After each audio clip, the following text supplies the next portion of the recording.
خير الصحاب أن نرقى جميعا أعالي السحاب ونزرع الحق في كل رحاب لنحصد مولانا روم رحمۃ اللہ علیہ نے ونجل الضباب لنحصد سلطان محمود غزنوی اور ایاز کے 3 واقعات لکھے ہیں، بڑی عجیب کہانیاں لکھی ہیں۔ فرماتے ہیں کہ سلطان محمود ایک نیک بادشاہ تھا، اس کے پاس ایک دیہاتی نوجوان آ گیا، اس کا تعلق دیہات سے تھا، تعلیم بھی نہیں تھی، کچھ ایسی تربیت بھی نہیں تھی، مگر بادشاہ کے دربار میں آ کے جب خدمت پہ لگا تو اس نے اتنی اچھی خدمت کرنی شروع کی کہ تھوڑے دنوں میں بادشاہ کی آنکھوں میں بڑا درجہ پا گیا، بادشاہ نے اپنے مقرب بندوں میں شامل کر لیا۔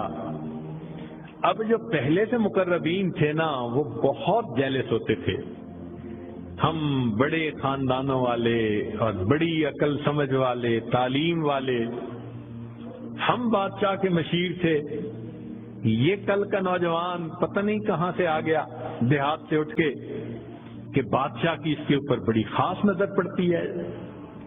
چنانچہ انہوں نے پروگرام بنایا کہ ہم بادشاہ سے موقع ملنے پہ بات کریں گے۔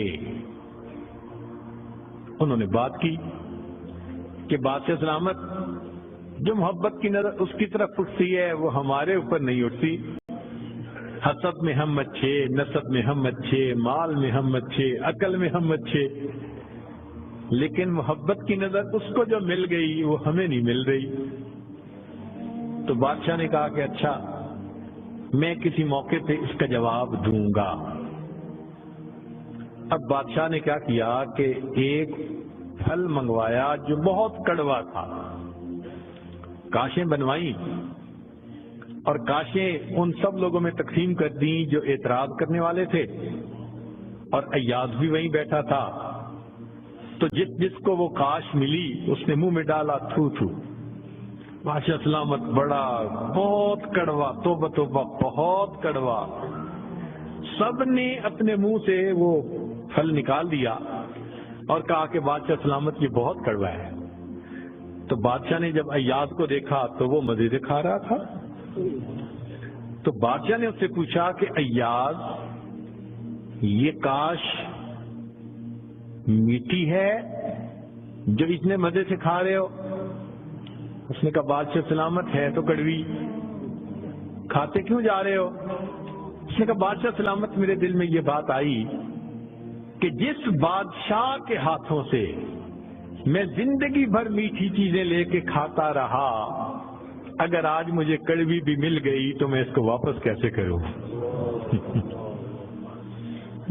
عمر بھر میٹھی چیزیں لے کے کھاتا رہا، آج کڑوی بھی مل گئی تو واپس کیسے کروں؟ کاش کہ یہ چیز ہمارے اندر آ جاتی کہ جس پروردگار کی نعمتوں سے ساری زندگی ہم انجوائے کرتے رہتے ہیں، اگر کبھی کوئی اس کی طرف سے آزمائش کی گھڑی بھی آ جائے تو ہم پھر شکوہ کیوں کرتے؟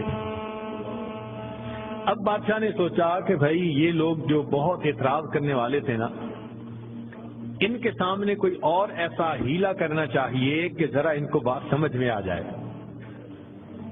تو ایک دن بادشاہ آیا اور اس نے کہا کہ دیکھو بھائی، آج میں تم سب کی عقل کا امتحان لوں گا، تمہارا آئی کیو لیول دیکھوں گا کیا ہے، اور میں دیکھتا ہوں کہ کون اس میں پاس ہوتا ہے۔ اب جب بتا دیا تو سب بڑے محتاط ہو گئے۔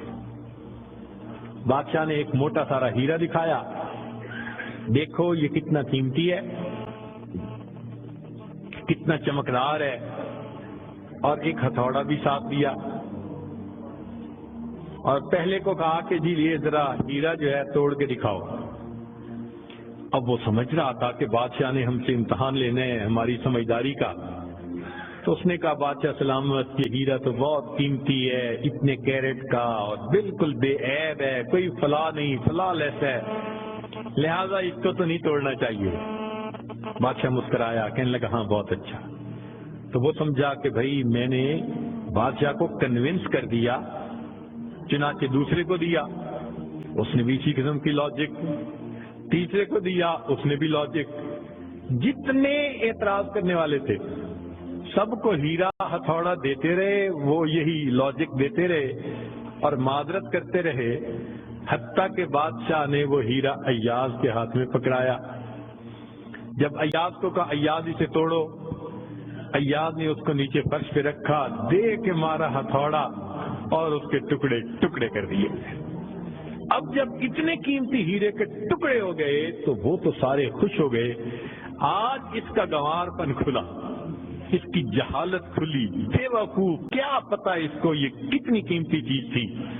تو وہ ایکسپیکٹ کرنے لگے کہ آج تو بادشاہ اس کو دھکا دے دے گا دربار سے.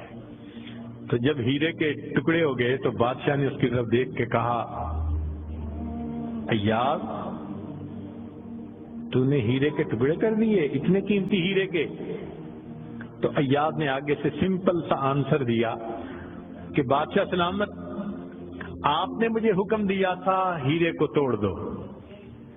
اب میرے سامنے دو آپشن تھی، یا تو اتنے قیمتی ہیرے کو توڑ دیتا، یا پھر میں انکار کرتا تو آپ کے حکم کو توڑ دیتا. میری نظر میں آپ کا حکم ایسے سینکڑوں ہیروں سے زیادہ قیمتی تھا، لہذا اس کو کم قیمت سمجھتے ہوئے میں نے آپ کے حکم کو نہیں توڑا، میں نے ہیرے کو توڑ دیا. تو بھئی جتنا ایاز کے دل میں بادشاہ کے حکم کا احترام تھا، کاش ہم بندوں کے دل میں پروردگار کے حکم کا ایسا احترام آ جاتا. ہم خواہشوں کو توڑ دیں، تمناؤں کو توڑ دیں، اپنی امیدوں کو توڑ دیں، ہم کبھی بھی حکم خدا کو نہ توڑیں. تیسرا واقعہ لکھا کہ ایک دن ایک معترض جو تھا وہ آیا اور اس نے کہا کہ بادشاہ سلامت، یہ جو آپ کا زیادہ ہے نا چہیتا ایاز، ہمیں لگتا ہے کہ یہ خزانے سے چیزیں چراتا ہے، ہمیں تو شک ہے. بادشاہ نے پوچھا کیسے ہے؟ اس نے کہا جی ایک جگہ کلوزٹ بنائی ہوئی ہے اس نے، اور یہ صبح و شام اس کلوزٹ کا دروازہ کھولتا ہے اور دیکھتا رہتا ہے اور تالا لگا کے چابی اپنے پاس رکھتا ہے، چابی کسی کے ہاتھ میں نہیں دیتا. تو بادشاہ سلامت، ہمیں تو پکا شک ہے کہ آپ کے خزانے سے اس نے قیمتی چیزیں چرا کے رکھی ہیں اور یہ صبح و شام دیکھتا ہے اس کو. بادشاہ نے اسی وقت ایاز کو بلوا لیا، لوگوں کے سامنے پوچھا ایاز تمہاری کوئی کلوزٹ ہے ایسی؟ جی. تالا لگا کے رکھتے ہو؟ جی. صبح شام کھول کے دیکھتے بھی ہو؟ جی. لاؤ چابی اس کی. ایاز نے چابی نکال دے دی. بادشاہ نے ایک آدمی کو بھیجا کہ جاؤ اور کلوزٹ میں جو کچھ پڑا ہے سب اٹھا کے یہ کہ لے کے آؤ. اب جب وہ گیا تو ایاز تو مطمئن کھڑا رہا، مگر معترضین بڑے خوش ہوئے، آج پکڑا گیا، آج سمجھ لگے گی بادشاہ کو یہ کیسا بددیانت انسان ہے. تھوڑی دیر گزری تو جو گیا تھا وہ تالا کھول کے کیا دیکھتا ہے کہ اس میں ایک پرانا سا لباس ہے اور ایک پرانا سا جوتا رکھا ہوا اور کچھ بھی نہیں. بڑا حیران ہوا، اس کو یہ صبح بھی دیکھتا ہے شام بھی دیکھتا ہے. وہ اس کو لے کے بادشاہ کے پاس آیا. بادشاہ سلامت، کلوزٹ میں یہ دو چیزیں تھیں. بادشاہ نے کہا ایاز بس یہی کچھ تھا؟ جی یہی تھا.